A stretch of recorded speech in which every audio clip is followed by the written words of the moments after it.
Dalawang nakasindikadila ang tinuturong dahilan ng sunog sa Barangay San Vicente sa Quezon City. Pati tuloy ang mga residente sa katabing UP Bliss, nagsilikas. May report si Oscar Oida. Pasado 1:00 na madaling araw nang simulang lamunin ng apoy ang di bababa sa 10 bahay sa Lourdes Street, Barangay San Vicente, Quezon City. Nasa likod lamang ito ng Building 21 ng UP Bliss. Kaya naman ang mga residente nito nag-alsabalutan na. Hindi raw kasi itong kauna-unang pagkakataon na nagkaroon ng sunog sa lugar. Noong May 2012, aabot sa 40 bahay ang nasunog dito. 2 ang nasawi at inabot pa nga ang Building 21 ng UP Bliss. 2012 nangyari na yan.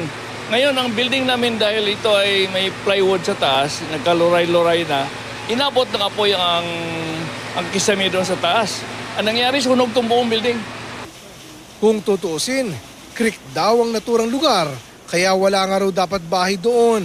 Kaya pakiusap nila, sana raw ay magawa nito ng paraan ng mga otoridad.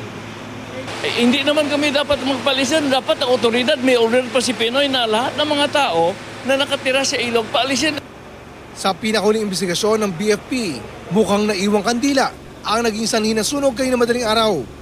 Ayon po sa ating mga investigador, sa napabayang kandila po nagmula yung sunog sa kabahayan po ni Jimmy Rojas, isang 22 years old, single, at dito po nagmula sa kanilang sala. Buti na lang kamo at walang nasawi sa nangyaring sunog na umabot sa ika-4 na alarma. 2:30 na madaling araw, gerap na naapula ang sunog. Ito ang balita sa Quezon City. Oscar Oida reporting.